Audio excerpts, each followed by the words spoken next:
Friends, welcome back to Ramjyothi vlogs. అంతకు ముందు వీడియోలో రాగి పిండి జావా ఎలా తయారు చేసుకోవాలో చూపించానండి. ఇప్పుడు మరి జావా ఎలా ప్రిపేర్ చేసుకోవాలో చూపించబోతున్నాను. ఓకే అండి, ఈ జావా తయారీకి ముందుగా ఒక బౌల్ తీసుకొని, మా ఇంట్లో 5 ఫ్యామిలీ మెంబర్స్ ఉన్నారు. 5 మందికి నేను జావా తయారు చేయబోతున్నాను. ఈ పెద్ద గ్లాస్తో ఒక్కొక్కరము తీసుకుంటాము. దీనితో 5 గ్లాసులు తీసుకోవాలి. ఒకటి ఈ బౌల్ని, ఈ వాటర్ వేసిన బౌల్ని గ్యాస్ స్టవ్ మీద ఉంచుకొని ఈ నీళ్లు బాగా మరగ కాసే వరకు ఉంచుకోవాలండి. దీనికి రుచికి తగినంత సాల్ట్ వేసుకోవాలి. వాటర్ బాయిల్ అయ్యేలోపు ఒక బౌల్లో 1 గ్లాస్ వాటర్ తీసుకోవాలండి.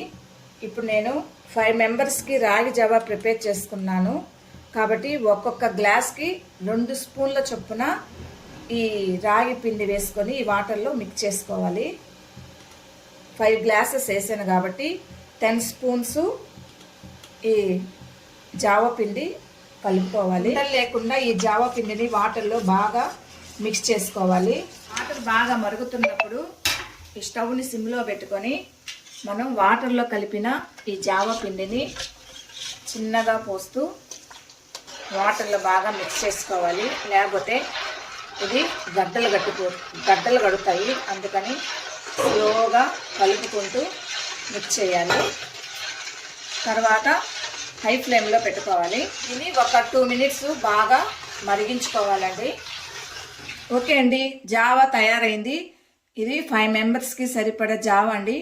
ఈ విధంగా కన్సిస్టెన్సీలో కలుపుకోవడం వల్ల మరీ పల్చగా రాకుండా, థిక్గా రాకుండా సరైన క్వాంటిటీలో జావా అనేది ప్రిపేర్ అవుతుంది. ఓకే ఫ్రెండ్స్, ఈ హెల్తీ జావా ప్రిపరేషన్ మీకు నచ్చినట్లయితే please like and subscribe my channel. Please support to me.